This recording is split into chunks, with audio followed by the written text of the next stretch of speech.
Hi, church. Hope you're doing well. I was encouraged by Pastor Brady's message on Sunday and the loving challenge that he gave us to ultimately trust God and then to do good in the midst of our suffering. The end of the passage that he preached on in 1 Peter 5, it says, "Therefore let those who suffer according to God's will entrust their souls to a faithful Creator while doing good." That's such a great motto for what we as the church need right now for such a time as this. So I don't know about you, but I didn't picture this Thanksgiving and the upcoming Christmas season to still reflect our current circumstances by this point in 2020. Let's be honest. That is going to be hard to adjust to. In general, we look to this time around these holidays as a time of great joy and thankfulness as we worship God by celebrating with friends and family in various ways. But for many, this is also often a time that reminds them of loneliness and being disconnected. And so in 2020, these feelings during the season are going to impact many more people than usual.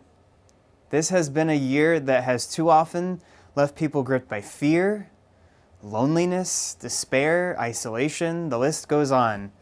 And now, during a time of the year when there is an expectation to be connected, for many more people, they will feel even more alone and afraid. So, church, this is a great opportunity for us to be the church in the midst of suffering, to do good work for God's glory. Think of the people in your life that you know need a connection. Who are church members or neighbors or friends that come to mind that you know could be blessed just by a simple phone call, just a small gift left on their doorstep, just a small text?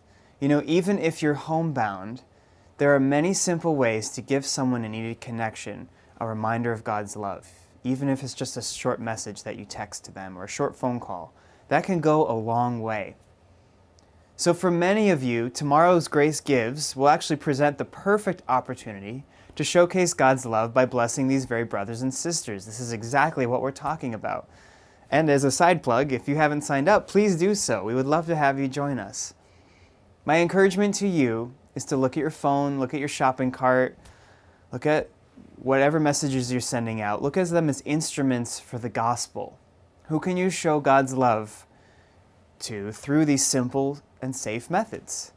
While a virus and injustice and political upheaval leave us reeling from 2020, we can do good for the kingdom of God in the midst of suffering, because God's kingdom is the ultimate purpose for which we can do good. God's glory is the ultimate purpose for which we want to do good. So, that's my challenge, encouragement to you, church.